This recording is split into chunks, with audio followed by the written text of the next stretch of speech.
Talking About My Generation, the podcast with Lee Scriven and Del Bromham.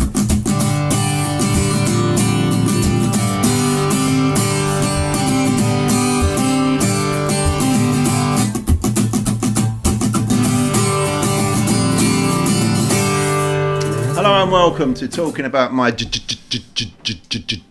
Generation. See what you did there? Yeah. Should we all smash the gear up now? That'd be great, wouldn't it? Yeah. So welcome to the show. We're going to be talking about Bruce Springsteen today because I think it's 1975. One of the most important albums, loved albums, biggest selling albums of all time. Born to Run came out in 1975. So to do so, I tried to get Bruce, but he was a little bit busy. I tried to get a load of authors, and they didn't answer the phone. But no, joking aside, I thought it'd be good to get a fan's perspective on it. And so I've got Martyn Snapes, and I'm delighted to welcome back from the sunny shores of Spain the legend that is Del Bromham. How was Spain, Del? Spain was beautiful, mate. It was lovely. Yeah. I really enjoyed the last couple of weeks. So I've come back to more sunshine, so it's a bonus ball, isn't it? Yeah. Really and Martyn, how's Wallstone getting on? How's Wallstone? Where you live? Wallstone is fine. Yes.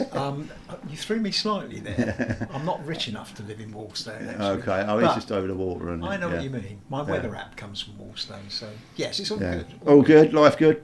Very good. Very good. And so you're a big, well, you're not a devotee, but you're very appreciative of Bruce Springsteen's work, aren't you? Oh, I think he's an amazing songwriter and artist, and I think I discovered him probably about 4 or 5 years after most people did.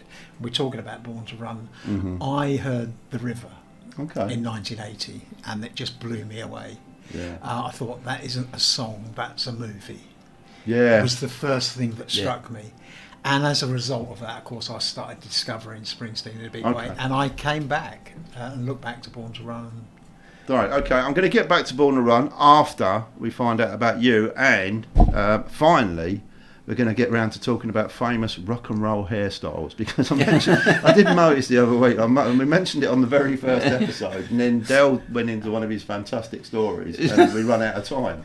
And then each week, every time I mention it, we seem to go off. I don't know what is implying. I'm going to get it in early before we go in. So if you are specifically tuning in to hear about us three rabbit on about Born to Run, it's coming, but I'm going to lead up to it so I can finally get rock and roll hairstyles, which is what I want to have a look at. It's a nice subject. But before that, as regular listeners to the show, we know when we have a guest in, we like to fire a few questions on them to give you an idea of what Martyn's taste and likes. First record bought, Martyn. First record bought.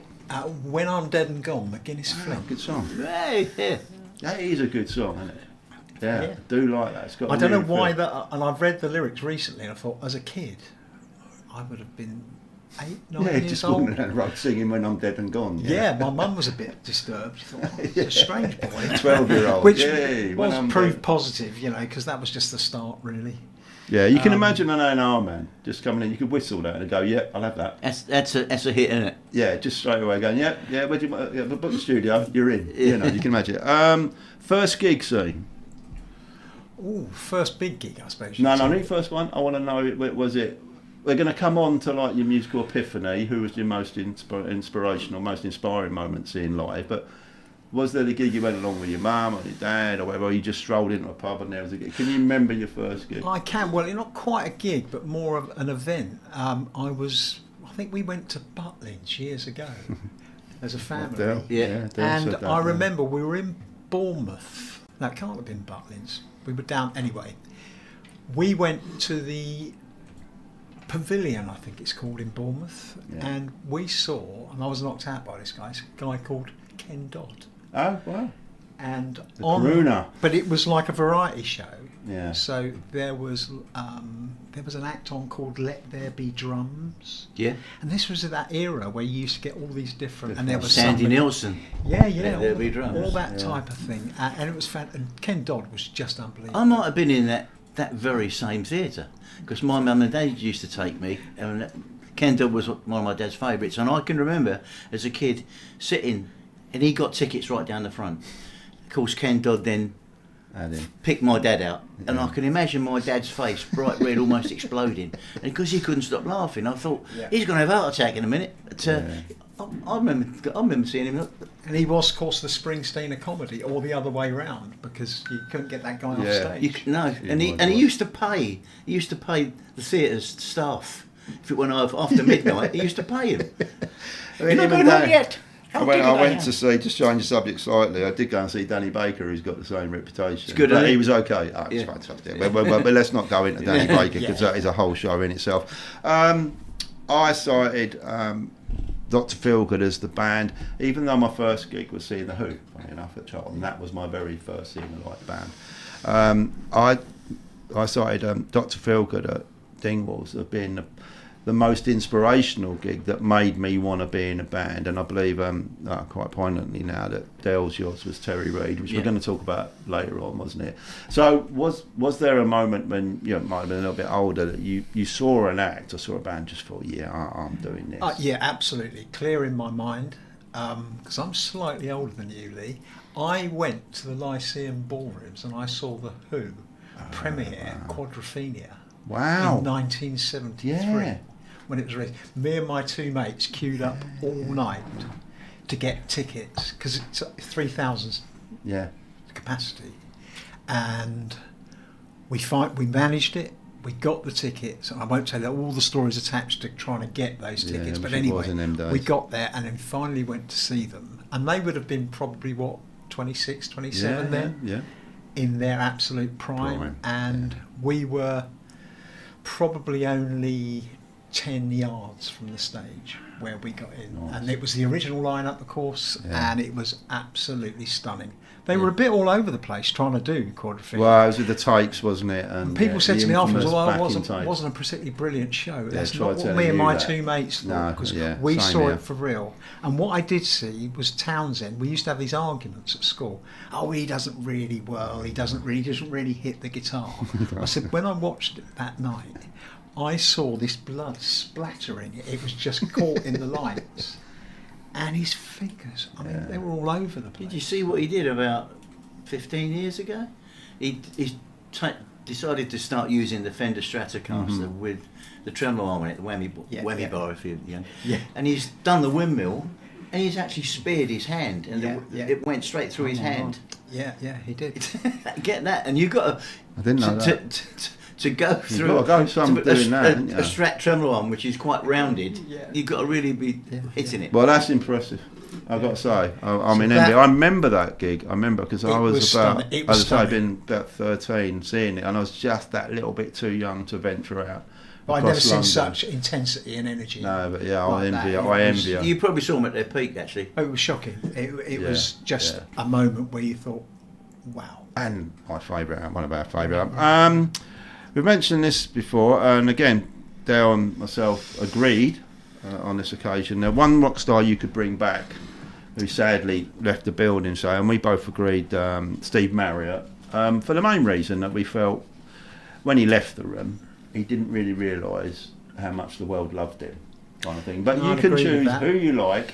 But that was our sort of tendency, because obviously the obvious one is John Lennon or Elvis. I mean, thinking, no, actually, Stevie. So. Who would you bring back? For me, and I just thought about it instantly when you asked me. This is what it's about. I would say Phil Lynott. Yeah, good shout. I don't think we ever explored fully what he would have done. That is a good shout. But for his illness, because he loved sort of Van Morrison and all that sort of stuff. It wasn't just a rock musician. I think he was a really good writer. I loved his voice. He had one of those voices, probably not technically a great singer, but you just wanted to listen to it. And for Phil Lynott, Del, you played with him, didn't you? Yeah, I did Phil. Yeah. I can't actually say what he said to me, but he complimented me on my guitar playing.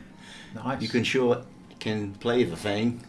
Really? But he was in a bad way when I played with him, because heroin was in there. Yeah.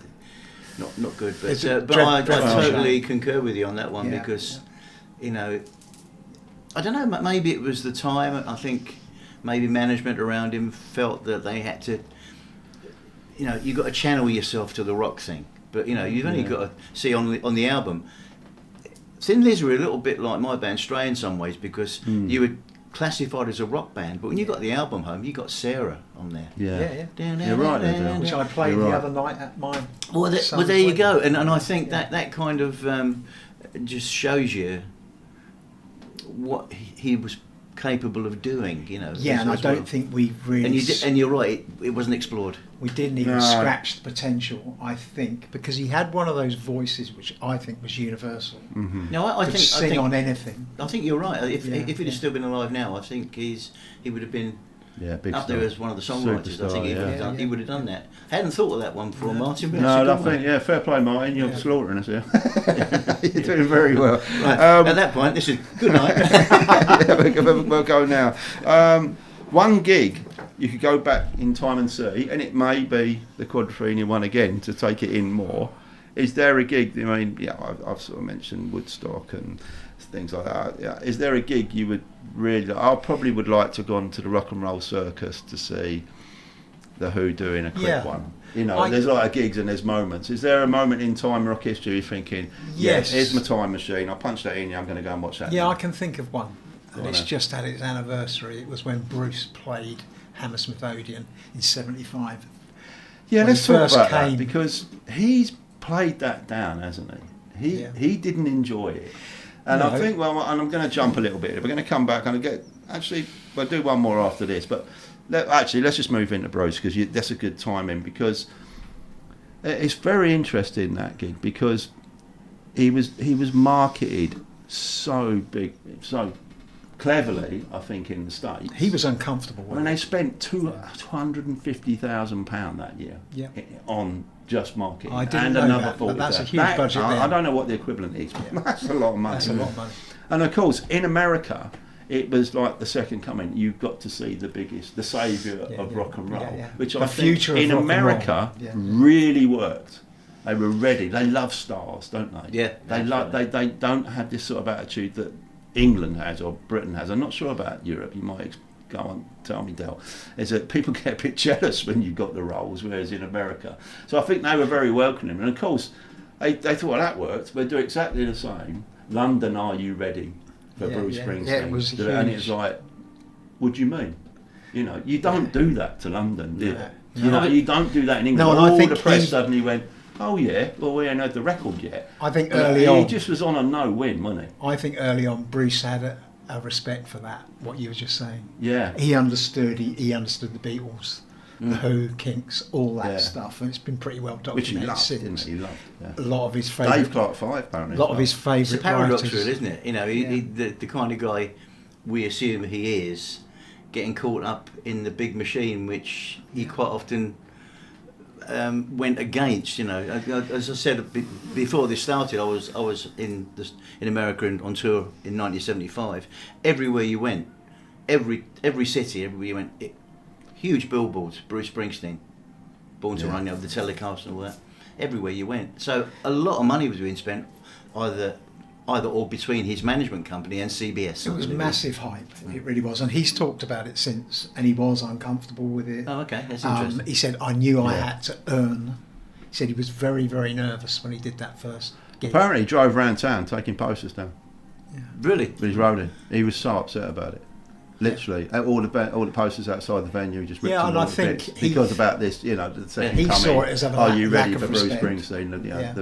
you say no, this is not how you do it in England. This is not. He knew. Yeah. He knew. He had an But I can appreciation of understand the record company thinking, well, this worked a treat in America. Yeah, They yeah. loved it. Yeah, yeah. They absolutely lapped it up. Just do the So it's same. quite interesting. Yeah. And apparently they shot that on a film and they did do the sound, but it was only 20 years later that Bruce agreed to finally match the two. He didn't even listen to it. He was just like so upset about the whole moment, and still to this day, apparently, Well, he BBC doesn't showed want to it. know. He doesn't want to know. He's like, no, I'm telling you, it wasn't a good gig, and everyone's going, no, mate, it was on fire. Yeah. You know, it And was it was. brilliant, and he's just going, no. Well, from the very opening, when him and Yeah. Roy Bittan come out, and he does Thunder Road, just piano. Yeah. Thunder Road is Yeah. a new song, and it's absolutely. I'd recommend anyone going. It's on YouTube. I've seen it, yeah. It's fantastic. So let's talk about the album then. We'll come back to a couple of little funny things, and I hope we do want to try and mention Terry Reid as well. So, a remarkable record. Born and Run. So it's its anniversary, 1975. And I was just talking to Martyn, having a coffee before it, and I've done my usual, done a little bit of research. And one of the things that really made me smile, and I do want to talk to you about this, Del, is that apparently not just big landmarks. Every year on the anniversary of Born to Run, Bruce gets in his car on his own and puts the album on and goes for a ride. Really? On his own, because he loves it so much, and he's so proud of it. Oh. And I really, and you're smiling, and that made me smile, because I've only made one album. You guys have made more than me. But every now and again, and I mean every now and again, perhaps even 2-3 years, I get me a little album out, and as I put it in, I'm feeling quite nervous, thinking, was this really any good? Was it all right? Or was it just my ego? And then you put it on, and then with a couple of songs, you think, yeah, this is good. This is great. Is it how I remember it? Do you have the same kind of feelings, or is there any regrets in the records you've made? I can see why Bruce might do that, the whole album, because although, okay, you can often go and listen to a particular song, but sometimes I've done the very thing about putting a whole album on that I've not heard for years. Yeah. And I have to put the whole album on because it partly takes you back, but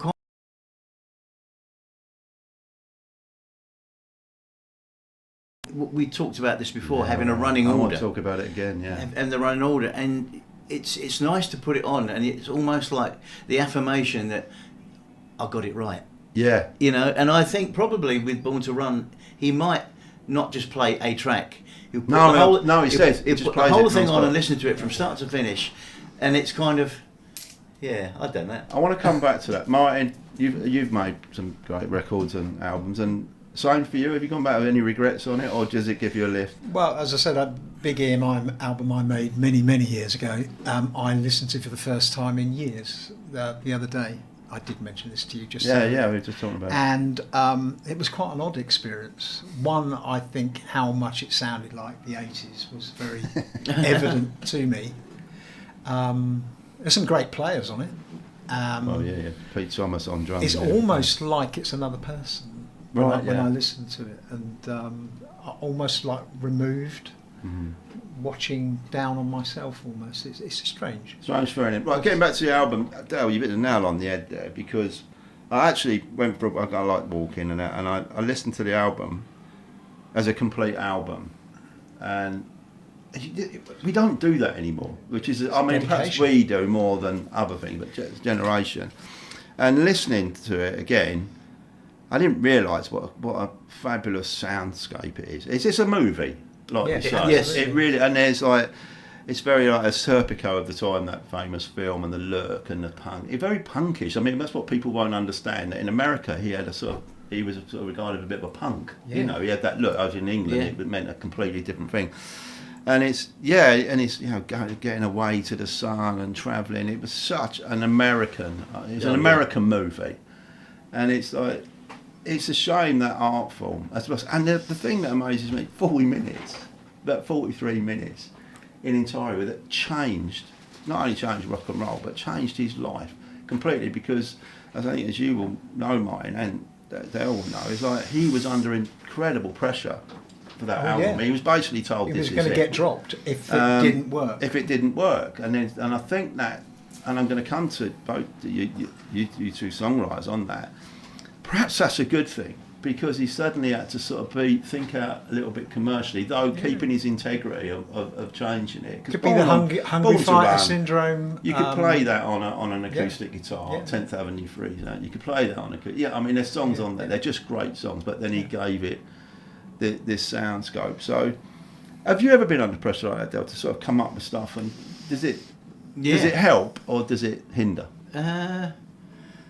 I think it helps. It's not always a pleasurable experience, and the first thing I had about that was back in the 70s, when we had a change of lineup, and our singer left, Steve Gadd left, and they looked at me to be the singer in my band. Now, that was one thing, but our manager at the time said, right, and it was kind of instructions. You're going to do this, and I've got a great title for the album, which I was about 23 at the time. I'd never actually written a song to order.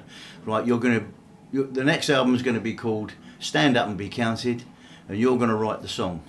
And I'd never done that before because they just come to me as they do. So it was a commission. A commission to write my own song for my own album, you know. So, but I did it, and it's one of those things, you know. You kind of no, and I probably wouldn't have bothered. I would have done it would have been something else. But every now and then you get the opportunities, and I've been fortunate to write songs for other people, and they might have just given me a title or an idea. Mm-hmm. And it's a challenge. It's not always pleasurable, but once it's done, you look back and think, hey, that was all right. And of course, the other thing I will come back to you on this point, Martyn, is that what can also happen. I was with Sammy Jones last week, and we were talking about Ozzy and Black Sabbath, and I'm going to bring Bowie into this. David Bowie is two examples where they've done the album, and the company or the A&R man has gone, we need a single, mate. This is great, but like we need a single. And Tommy Loney has gone off. I think I'm back literally 5 minutes later. I don't hear a single here. With Paranoid, and equally David Bowie came back in the next morning with Starman. That is what happened with the Spencer Davis group with Give Me Some Lovin'. Yeah. They'd been in the studio for a couple of hours as they did, and then they went to the Ship or some pub up the road, and the A&R man had said to Muff Winwood, you need a single. You need another single to follow up. It was something like Somebody Help Me or something was the one before that. Yeah. You need a single. So they went back in the studio and Winwood started, you know, mucking around on the organ, and Muff Winwood started playing this sort of which actually is a nick from an American soul record.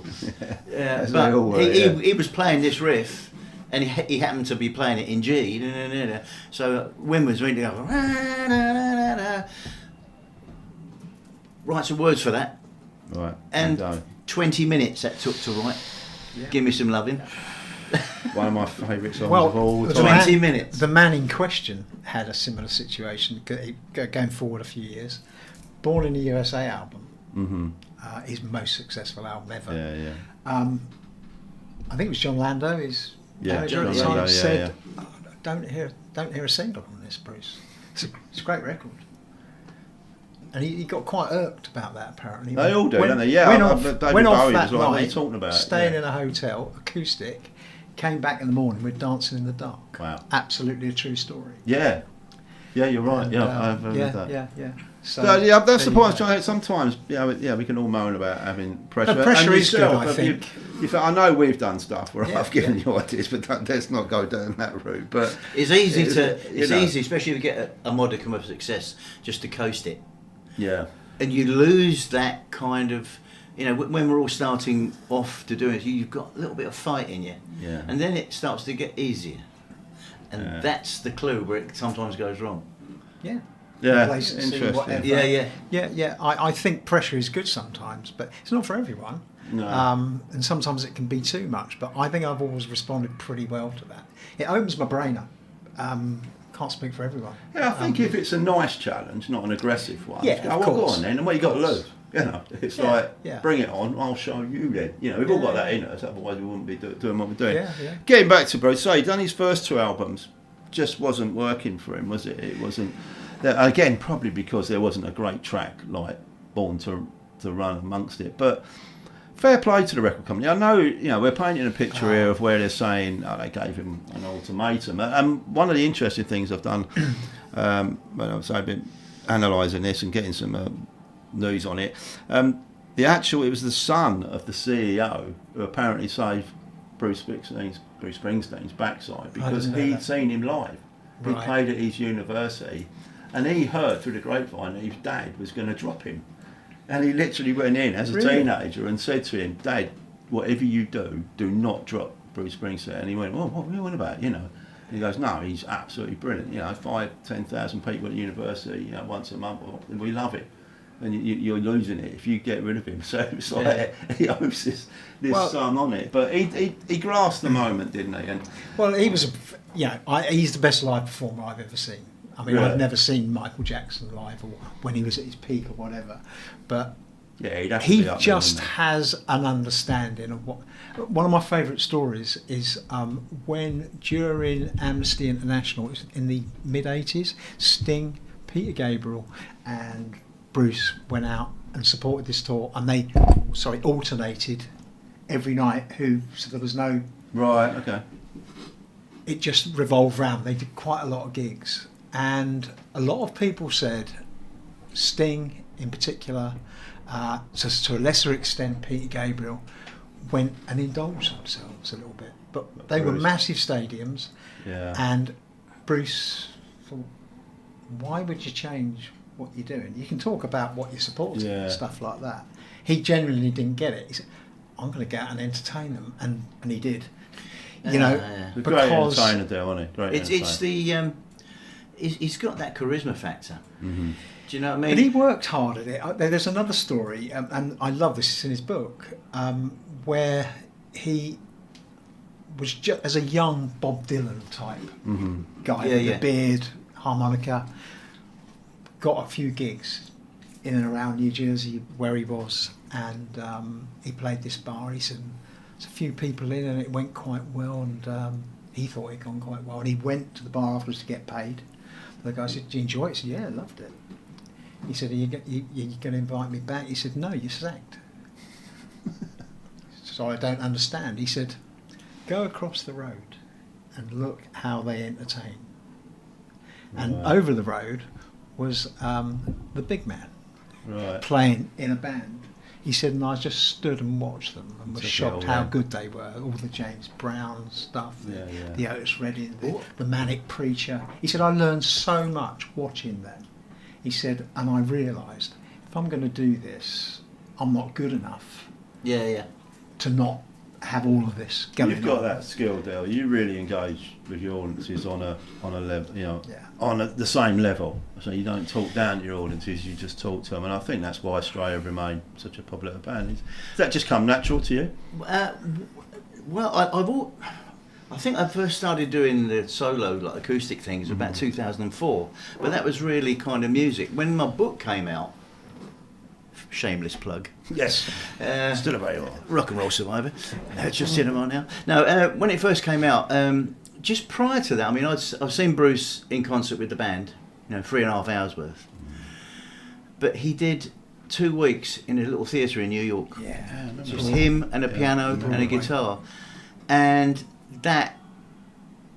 I love him live with a band, but that blew me away. And it's I probably had that same experience that you're just saying that Bruce had all those years before. Yeah. Because, for example, he came out and he was just chatting away over the microphone. Yeah, well, we got it.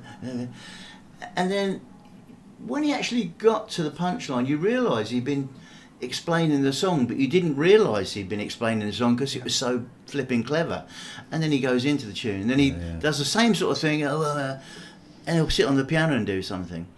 And I have to be honest and say I learnt a lot from watching that performance. It was quite pioneering at the time. Not too many people were doing that format. People would do unplugged, but they wouldn't talk about music or talk about life, which is now very, very popular, as you've proved. Well, that's exactly what I started doing. I thought to myself, well, okay, a lot of the songs I write are about something, and also, I might have a funny story or a story loosely related, perhaps, to the song I'm about to play, and I think it's all part of entertainment. I think it makes it interesting. I have to say, I think it's worked for me when I've done my acoustic ones because I've just told some stories. I try and give them more than just a song. He is an education as a live performer, absolutely. Because he works so damn hard at himself, and he never said he had it to begin with. But let me come in here because not everyone was appreciative of his stagecraft. And I'm going to talk about Charlie Watts here, drummer of the Rolling Stones, because he said it was his fault that the Rolling Stones had to play for 2 hours instead of 1 hour 20 minutes, because he did change rock and roll. Yeah. I mean, we all fell in love with it, as in even the staff band I was in, because Bruce Springsteen was doing these crazy long shows. We were thinking, because when we all get on a stage, we don't want to leave it. we pretend and go, oh, we want an encore, and then we do 4 other songs. We don't ever really want to leave the stage. And Bruce, I think, is like that.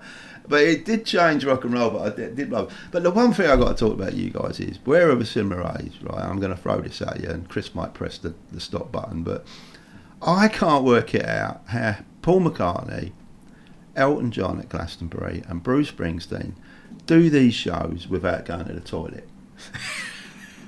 I don't know how they do it. Well, perhaps they do. I can't go an hour walking around the street about trying to find a toilet, but I mean, and the adrenaline going, but it just makes me like, there must be a way. He must go off and have a guitar change or something, and there must be a pole looking out by the side. But you go on stage. I have to say, I never have to. No, I'm just going to say, but it does make me laugh. If you see him looking out beyond the guitarist stack, you'll know what's going on. Yeah. But no, so I did ask someone who played at Hyde Park, a good friend of mine who'd probably be listening, James. I did ask him. I did ask him to say, by the way, I don't mean to be funny, but did Bruce ever leave the stage? He said no.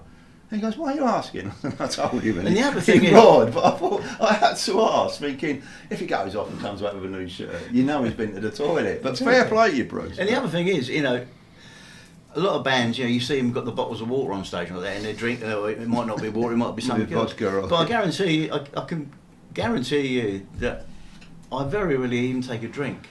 If I've got a bottle of water in front of me, no, it's strange though. Yeah, it might be just a little bit taken off, but I'm just. I don't know. Maybe it's adrenaline. I'm just so thing about getting these little sips. You're not like downing. Yeah. I've got a story about that because I was leaving British Telecom to go and I was changing jobs. I was becoming a yuppie. I was going to go and work inside after climbing telegraph poles and that kind of thing. And I was leaving British Telecom and I was coming up to run a venue, big venue up in here. And it was about a month before I was due to join them. And the Blues Collective had a massive big down at the Empire nightclub, 1,700 people, absolutely sold out. Anyway, so I'm taking a long journey right here too. But you mentioned drinking the bottle of water. Well, we used to have a little thing at the band before going. We all took a neck of tequila. I remember it.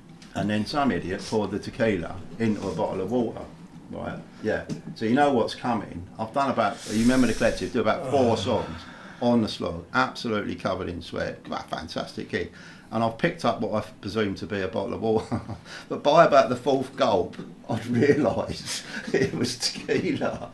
I just thought, I'm done here. And then literally about 2 songs later, I was all over the place. I fell over the monitors and everything. And it's all in front of these new bosses, all looking down from the VIP belt, and they were thinking, that's a good stage. That'll do it. That'll do it. I got away with it. Actually, so be careful. I've got to make a slight correction here for the benefit of our listener, our viewer, the watchers this here. I've just said about not drinking too much water and things like that. I said, well, there'll be people shouting at the screen going, he's a liar, I've seen him. I did go through a phase of having rather large glasses of Jack Daniels on stage. Good man, and I used to do that. But, and of course, Booze, Des, sorry, my friend Des is back from Toronto.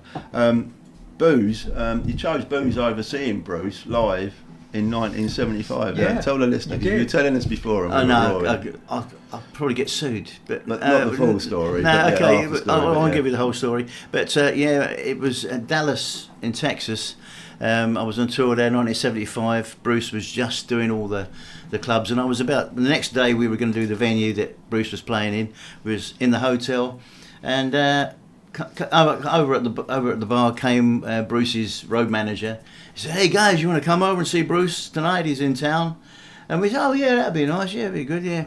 So when it came to it, myself and Pete Dyer, the other guitarist in the band, he said, "Should we go and have a drink?" So we went down the bar and had a drink. And they had this at the time in 70s, it was sort of lager and brown ale and scotch and gin and that. And in America, there was this blackboard on the side of the bar. I can picture it now, and it had things like alligator, Singapore sling, and all these wild cocktails we never heard of. So we went from the top to the bottom.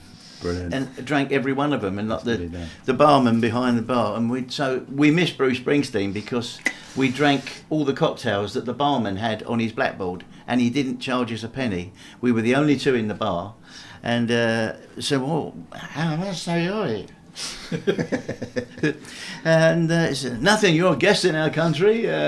Thank you very much." Well, Great. I think if Bruce knew that story, I think you'd go up. I think he'd admire that. He'd like that. Thinking, It was "Do the you know GI. what? Fair play to you." It was the American GI stopped us in our tracks, stopped us from going over there. We'll have a drink. Okay, we'll have another one then. Can I get back to the album? I'm going to get back to the album. It is strange how it went double platinum and crazy in America, but as I understand from my research, it only got in like the top 30, top 30, 40 in England. I was thinking about it, and I've said this before. I think I said it on radio stations, but I don't think I've mentioned it on the podcast before. But I think listening to that album again on me headphones, with me iPhone or whatever, the sound is just amazing. It does take you somewhere else. But you couldn't have done that in England in '75 unless you had a really expensive stereo system, because most of the radio, tell me if I'm wrong here, most of the radio was AM, medium wave, whereas in America it wasn't. FM, and we've all been to America. I'm sorry, I'm presuming you might have been to America, Del. I know I have, and I know you have, Del. And the first thing that hit me in America was when I hired a car and then put a radio on. It blew my head off. The quality was just like, what's this? Yeah. And you can listen to Boney M. It's just like, whoa, this is fantastic. So when I'm listening to the album now, and I'm thinking teenagers or young people or any people really, their car systems were miles advanced than an English car system. Absolutely. 8 tracks with probably 30 watts per channel. That album, no wonder it engaged with the whole of America, because if you're nipping down the shops or going on a journey, that album in a car or on the radio would have sounded fantastic. Whereas in England and Europe, no, it wouldn't have sounded the same. I think that was one of the major parts. You're right. I've just thought about what you said. In '75, pretty much everyone would have heard Born to Run on the radio on medium wave. Yeah. Which is pretty true. And you probably wouldn't have heard it on jukeboxes or anything, where other stuff. We had some decent home stereos, but that was when you sort of said, what I'm saying, they could listen to it en route, on journeys, or in places. Now, you brought up something now which would be great to get on a time machine and go back and make an investigation, because the music that we were listening to, we talked about Great Britain. Mm-hmm. We'd gone through the punk thing, so.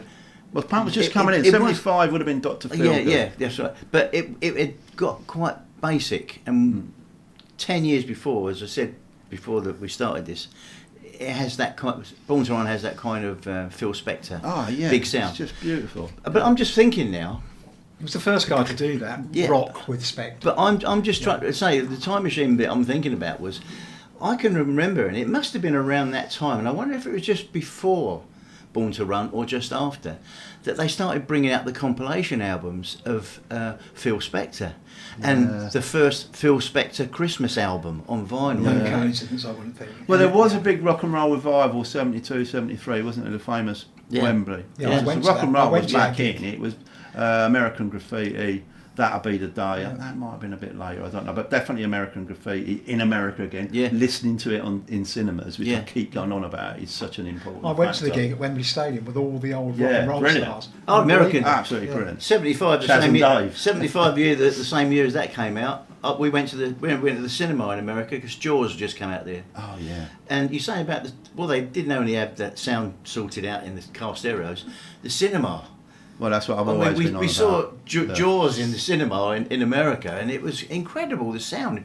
In fact, I bought the vinyl of Jaws soundtrack in Tower Records on Sunset Boulevard, brought it home, and we used it as our intro for a while, because people didn't know what it was. While you're on the subject of Jaws, if you are into that or you're into filmmaking, but basically, if you're a creative and you're into projects, go and watch Jaws in the Making, the 50th documentaries, the most recent one. Oh God, I know I'm going off on a tangent, man. I'm going to get back to haircuts if it does me in. We're going to wrap up Bruce in a minute, because you've got to watch that documentary. This is where Mary Lou broke my heart. Steven Spielberg is still alive after that film. I'm telling you, absolutely fascinating. Now, when you're a creative and you've made records or anything really, even if you've made some home recordings in your home, you know it all takes what the effort it takes, mate. Unbelievable. But Bruce, getting back to it, did he ever get a better album, Martyn? Because I just enjoyed it at the time. I probably enjoyed it more since, possibly, perhaps because of what I was going on about hearing it. Has he Possibly matched not. it? Although he did, I do think The Rising in 2001, which followed, like the Twin Towers and stuff, was a fantastic album. The last bit I want to touch on it is, sorry if I cut you off, yeah, The Rising, which I think is important, we'll talk about it, as in, the marketing was brilliant, but one of the most brilliant things about it was that photograph.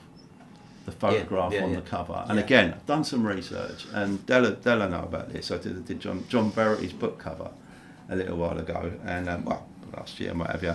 And one of John's favourite photos is when he weren't looking, and I weren't really paying much note. And I thought, that looks good, and I just took a flick. Took one flick, and he loves it. And apparently this is what happened with Bruce Springsteen. He kept not turning up for the photo sessions for a start, because he was so engrossed in the album. I mean, what we haven't mentioned, and just quickly mentioned, so we know that you know that we know, it did take 6 months to make Born on the Run, the single, not the album, just the single. But anyway, so he's busy. They changed 2 band members in the middle of it as well. Yeah, because different drummer. Dave Sanchez, the original keyboard player, couldn't get what he was talking about, and Roy Bittan came in, and Max Weinberger, and the rest is history. Because let me get back to me photo, because what I want to talk about here, it's a good point. Is in that photograph, it was, they did shots outside, shots with a guitar, shot with this, and again, it was just a moment where he was so tired. He was getting a bit bored of it, where he just leant on the saxophone player. What's the saxophone player's name? Clarence Clemens. Yeah, just leant on him and bang. And the photographer said he knew that was a shot. And then he just played around for half hour, but he knew he'd got it. Yeah. And the other thing, record company made it a gatefold sleeve. Am I right in saying that? And it wasn't a double album. Yeah. He pushed. No, it wasn't pushed a for double that. album. But the main thing I'm saying is that proves how powerful photography is in rock and roll. And as being a photographer, I think in modern era it's got completely undervalued. Yeah, would you Well, it all came together, didn't it?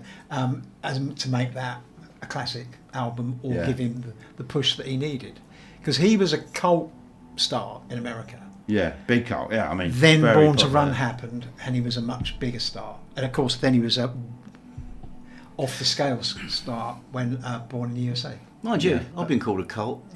Yeah. I think that's what they said.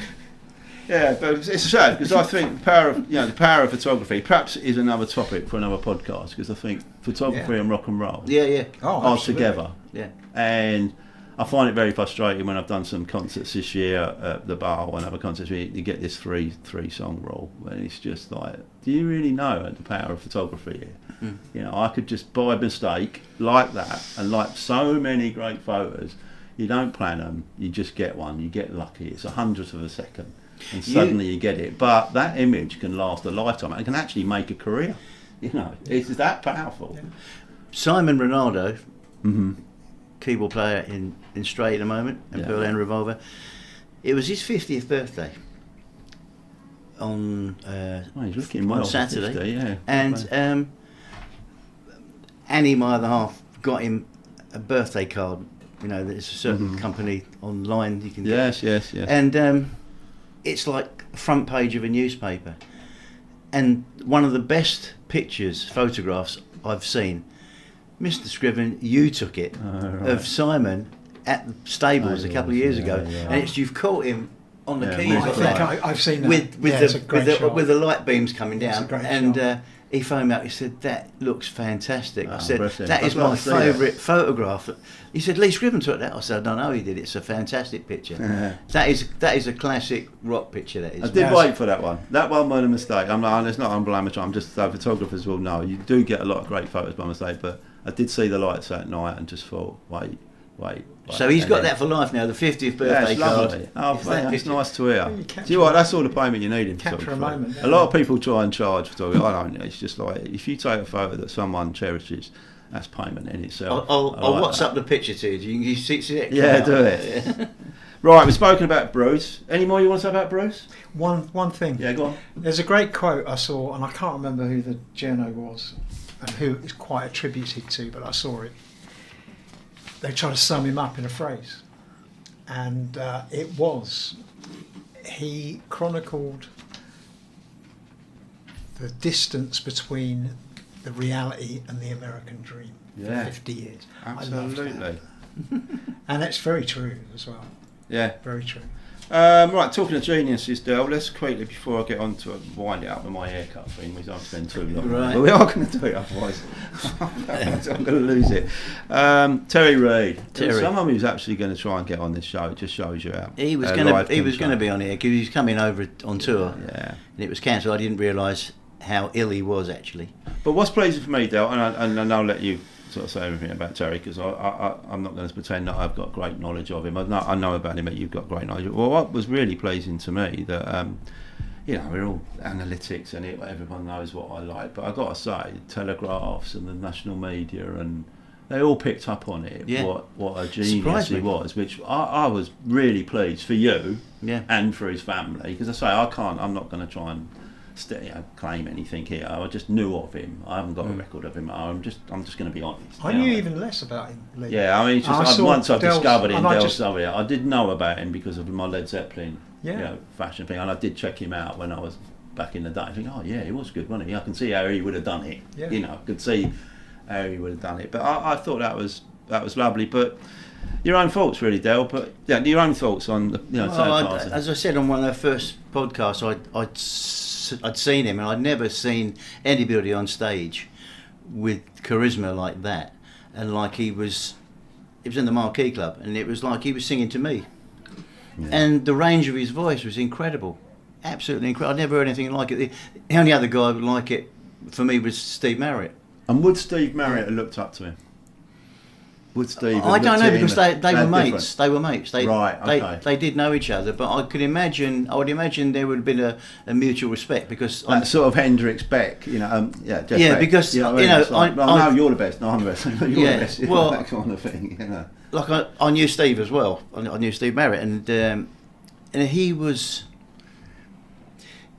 Despite what I've heard about people say about him, as far as I'm concerned, he was a fan of music, and I can only imagine that he would acknowledge Terry's vocal skills and everything. But I got to... It's only about 10 years ago, really, I got to know him personally. And we had a lot of laughs together. Nice guy. And I have to make a public apology now if any of his friends are listening now. Most of those bad jokes he told were from me. But when he passed away, I've been in touch with his wife Annette, and I don't know, it sounds dramatic, but it did feel a bit like losing a family member for me personally. It really sort of hit me. It's, some people you might hear they're ill, but some people you don't expect them to go. They're going to be here, And it was such a shame he didn't get the, if you like, commercial accolades, because he was a musician's musician. Am I right? Yeah, absolutely. Oh, yeah. I mean, everybody at the top. I don't know anyone Eric in the Clapton's. music who doesn't really know him or have got albums of his or whatever. Anyone who turns down Zeppelin and Deep Purple. Yeah, but I think is that unjust? I did say it on my radio show, which you never got to listen to on Sunday, for technical reasons. The thing is, it's easy to say, to make a judgment on hindsight. But at the time, 68, 69, he was doing really well. Well, that's what I tried to say. Well. He was signed up by Mickey Most. He was his manager. Yeah. He was just going on tour with. He'd just done Cream, and then the Stones, and Jimmy. Bear in mind, Jimmy was kind of him and Big Jim Sullivan, couple of the go-to session guitarists. He'd jumped into the Yardbirds for a little while. Well, you inspired me to read all about him, because I really knew very little at all. Well, so Jimmy really just said, I'm looking for a singer, and it was nobody had illusions of grandeur. No, that's nobody what I knew think Led it's been a bit Zeppelin. And unfair. Terry said, I can't do that because I'm going off to Sunset. No, I'm sure you're right. Yeah, I think that's what I found a little bit unfair. Not that anybody was really making a big You deal can't out of it, know but it's how like big a band's going to be, can you? I mean, it's just the line. Some of the newspapers that did the guy who turned down. I was like, come on, that's not on. Yeah, that's not on, because Led Zeppelin didn't know Led Zeppelin were going to be Led Zeppelin. No one did. No. Peter Grant might have had an idea, but it was going to be a bit bigger Beyond his than wildest dreams, But I would have no thought. one could have predicted. You mentioned Phil Lynott earlier on. When I went along and played with Phil Lynott, because I knew, it's not name dropping Tom, I knew Gary Moore very well. So when he left, I got the phone call, you come along, and I went to Shepperton Studios, and I played with Thin Lizzy down there. And it was only because they had this other tour come up, and they got me during. Strange. Yeah. But it was a real. That did surprise me. But anyway, the whole point I'm making, you know, Thin Lizzy were a huge band. You know, if someone had asked me and I'd have ended up being the guitarist in Thin Lizzy, it would have been a different story. But at the time, you just go along and play, or if someone asks you, do you want to play? You don't think, oh, yeah, because I'm going to be. You do the next job. Yeah, I'm going to be the next. You know, it's just what musicians do. Yeah. Marty, do you want to come and play guitar? You know, it's that simple. But a great musician. It really is that simple. You're not wrong. Yeah. A great musician and a great guy. Right, I'm not going to talk about haircuts. I'm going to hand it over for another week. Much to my producers. It's the ongoing story. Pleasure. I might just do Keep this them all until the guessing. very last show, and we'll just say, right, now we're finally going to talk about haircuts. So sorry, I've done if you thought that was a marketing plan, you are wrong. It's a good we hook. just run out of time. But Martyn, thanks for coming in. Just go off. Any plans for future? I know you said you played up. It sounded lovely. Your son's wedding, and it wasn't. When we were saying wedding here, it sounded more like a sort of an event, a beautiful event. Well, it was a weekend festival, Fantastic. as it turned out, and it was fantastic. Yeah. It sort of got me going again a little bit. So you got the taste. Yeah. You got that taste. So I think I'm thinking about doing some solo shows, and I've got watch some- this space. Got some news for Del on that. I think you do need a kick up the bum sometimes. Don't Yes, and You I've do, had you one. do. Because Yeah, you should, Martyn. it's very easy to. Well, I'll get you back on, Martyn, because I want to talk at some point about your career, because we have a lot of people on the shows talking about one side of the music industry, but Yeah. you've got an interesting take on the other side, which is not always what people get to hear. And I think if you're saying it in a positive way and a nice way, I think it'd be very enlightening for people to know about your career. And I want to Yeah. hear as well, because I might pinch some ideas, because this chap is a very good songwriter. He's beautiful. And he wrote a couple of really good songs for your Beretti thing. And Yeah. when I heard him, it just made me think. It's a bit like when people said to me, "Oh, you know, about seeing Jeff Beck playing guitar." I look at it, I thought, "Well, I can do that," and then I get home and I find I can't. And then you played a couple of your songs for us for the thing, and I think, I wish I'd have written that. That's lovely for you to say. great song. Although you've I written wanna- some great songs yourself. I want to hear more. Yeah. I want to hear more. Yeah, we should. You're a great storyteller. Probably influenced by the man we've been talking about, Bruce, Yeah, and certainly. many others, Partly. Pete Townsend, Yeah, Ray yeah. Davis, as we all Yeah, absorb, and yeah. that's why we're talking about our generation. And Yeah. what a great line to end with. We have been talking about our generation, we have been talking about Bruce, but most important, thank you for joining us, and hopefully we'll be chatting again.